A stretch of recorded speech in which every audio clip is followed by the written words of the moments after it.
Sir ఇక్కడ మనం gold ఇప్పుడు అక్కడ కరెన్సీ తీసుకోవచ్చు, కరెన్సీనే కదా, ఆన్లైన్ పేమెంట్ కాదుగా. ఆ కరెన్సీ మొత్తాన్ని లారీల్లోనో కారుల్లోనో లేకపోతే వేసుకుని వచ్చి బంగారం కొనుగోలు చేయాలంటే అది సాధ్యం మామూలు కష్టం. ఇది హవాలానండి. ఇదంతా ఏంటంటే ఆ డబ్బుని విజయవాడ ఆ ప్రాంతం నుంచి నెల్లూరు ప్రాంతంలో హవాలా వ్యాపారులు ఉంటారు. లేకపోతే జనరల్గా ఈ వ్యాపారస్తులందరూ హైదరాబాద్ కేంద్రంగానే, ఇప్పుడు పేరుకి ఆంధ్ర తెలంగాణ అయినా కూడా ఎక్కువ మంది వ్యాపారస్తులు కాంట్రాక్టర్లు అందరూ కూడా హైదరాబాద్లోనే స్థిర నివాసాలు ఉన్నాయి కదా, 99%. ఇక్కడే ట్రాన్సాక్షన్స్ చేయటం, బాంబేకి గుజరాత్ లాంటి ప్రాంతాల్లో గోల్డ్ వ్యాపారం ఎక్కువ జరుగుతుంది, మార్వాడి లీడ్ చేసేది. ఇక్కడ హవాలా వ్యాపారం దాకా చేయడం, గోల్డ్గా కన్వర్ట్ చేయడం క్యారీ ఈజీ కదా. కట్టలు డబ్బు తీసుకెళ్ళాకంటే ఒక 4-5 కేజీలు తీసుకెళ్తే ఇంకా ఈజీగా అయిపోతుంది. అట్లా తర్వాత డైమండ్స్గా ఎక్కువగా ట్రేడ్ చేశారు అనేది అప్పట్లోనే వచ్చింది.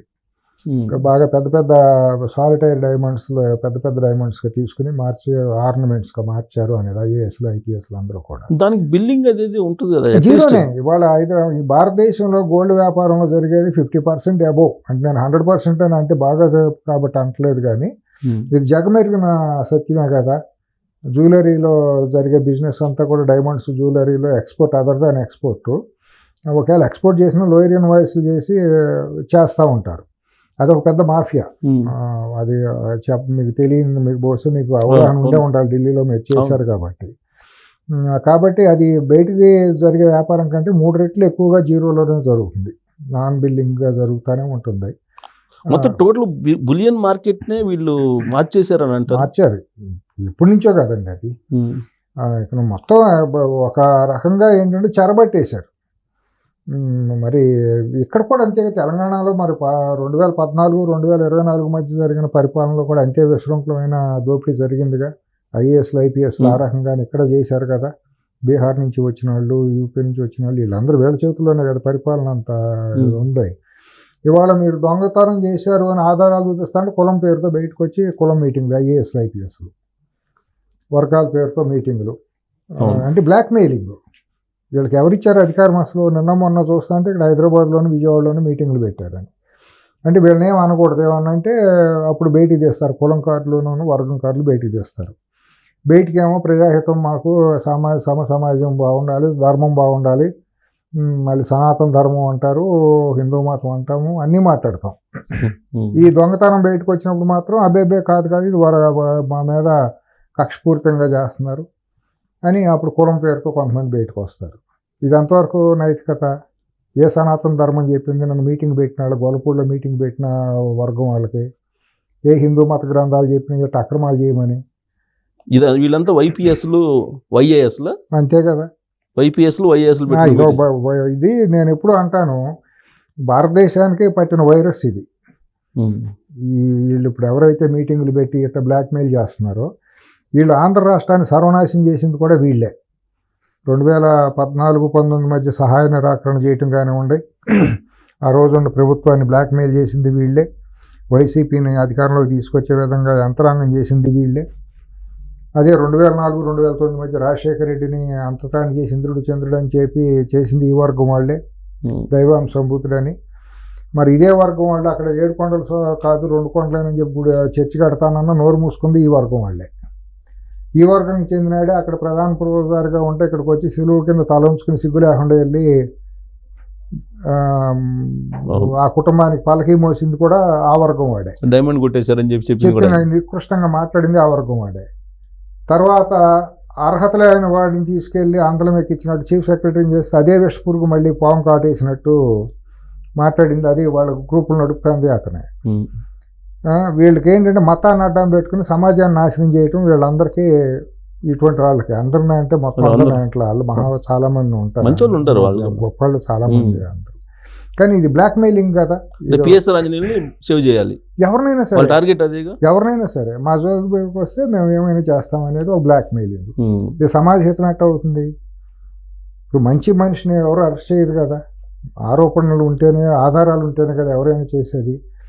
ఇవాళ అదే ఆంజనేయులు పబ్లిక్ సర్వీస్ కమిషన్ సెక్రటరీగా ఉండగా, కమిషనర్ ఏదో ఉండగా అక్కడ ఉన్నప్పుడు అక్కడ కమిషన్ చైర్మన్ మెడబెట్టి గెంటాడు అని చెప్పి కూడా ఆరోపణ ఉంది.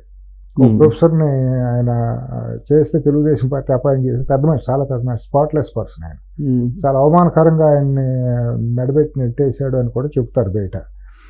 మరి ఎవరితో పని వెల్డర్లతోనూ అటెండర్లతోనూ పేపర్లు దిద్దిచ్చేసి అక్కడ రిసార్ట్లో, విజయవాడ రిసార్ట్లో 150 మందిని అంతమందిని గ్రూప్ 1 ఆఫీసర్లుగా తయారు. ఏంటిది ప్రభుత్వం ఏమైపోతుంది?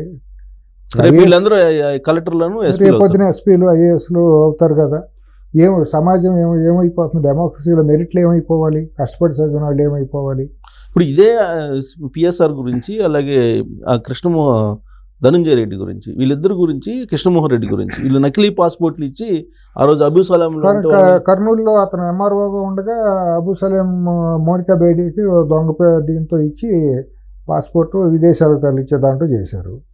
ఒకటి కాదు, చాలా ఉన్నాయి. ఇదే కాకుండా టెర్రరిస్టులకి, మీరు ముంబైలో దాడి చేసిన టెర్రరిస్టులకు కూడా వీళ్ళేదో అప్పుడు పాస్పోర్ట్లు అరేంజ్ చేశారని చెప్పి చేసి ఉండొచ్చు, నా దృష్టి లేదు. కానీ వీళ్ళు విశృంఖలమైన అవినీతి అండి వీళ్ళు చేసింది. ఇంత అంత కాదు. ఇప్పుడు ఆ బీపీ ఆచార్య అనే అతను చాలా ఉన్నతమైన మనిషి. అవును, అతను మంచి పేరు ఉంది. కానీ ఆయన కూడా ఈ భ్రష్టు పట్టిపోయాడు కదా, చివరికి జైలు పాలయ్యవలసి వచ్చింది కదా. ఎల్వి సుబ్రహ్మణ్యం గారు కూడా చాలా నిబద్ధత కలిగిన మనిషి కదా. ఆయన ఎవరు కూడా మనం అంటానికి లేదు, ఎందుకంటే మెరిట్ మీద వచ్చిన ఆయన విలువలతో ఉన్న మనిషి. ఆయన చాలా ఆయన మీద కూడా బురదబడి కడుక్కోనే పరిస్థితి వచ్చింది కదా. ఆయన కూడా నిద్రలేని రాత్రులు గడపాల్సిన పరిస్థితి వచ్చింది కదా. ఎందుకంటే ఆ టీంలో సెయిల్ అవటం వల్ల. ఇప్పుడు శ్రీలక్ష్మి ఆవిడ చిన్న వయసులో, భారతదేశంలో అత్యంత చిన్న వయసులో IASI cabinet, union cabinet secretary అయ్యేవారు ఆవిడ. మరి ఆవిడ జీవితం నాశనం అయిపోయింది కదా. ఎంతమంది జీవితాలు పోయినా అయినా సిగ్గులేదు ఈ ఐఏఎస్లు ఐపీఎస్లకి. సిగ్గు శరం ఏమీ లేకుండా జత్వానీ కేసు తీసుకొచ్చి ఐపీఎస్లు అందరూ సిగ్గు లేకుండా ప్రవర్తించారా? ఆ సిపి ఒకడు, ఎస్పీ వీళ్ళందరూ, ఆ సునీల్ అనేవాడు ఒకడు, సంజయ్ అనేవాడు ఒకడు నిస్సిగ్గుగా ప్రవర్తించారా? దిగజారి ప్రవర్తించారు. ఐపీఎస్కి కళంకంగా మాట్లాడారు. ఢిల్లీ వెళ్ళి ప్రెస్ మీట్ పెడుతూ ఏంటాడు, హైదరాబాద్ వచ్చి ప్రెస్ మీట్ పెడితే ఎవడిచ్చాడు వీడికి అధికారం? సిఐడి చీఫ్గా ఉన్నప్పుడు ప్రెస్ మీట్లు పెట్టమని. నువ్వెవరు అసలు ప్రెస్ మీట్లు పెడతావు? నువ్వు పొలిటీషియన్వా?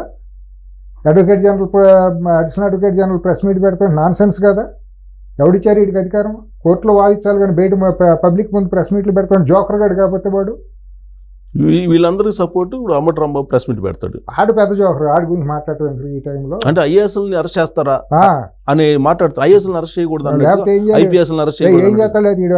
సుఖాన్ని వాళ్ళని పంపించి మసాలాలు చెప్పిస్తాడు వాళ్ళకే.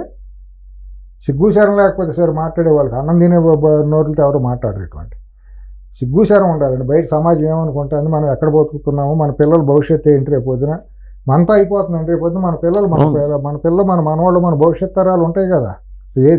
దేని కంటిన్యూ చేయాలి వాళ్ళు? వీళ్ళు చేసిన అదోపాలను కంటిన్యూ చేసి మా తాతలు ఇటు ఉంటాళ్ళు అని చెప్పి రాజారెడ్డి లాంటి ఆదర్శ పురుషుడిగా పెట్టుకుని వెళ్ళాలా?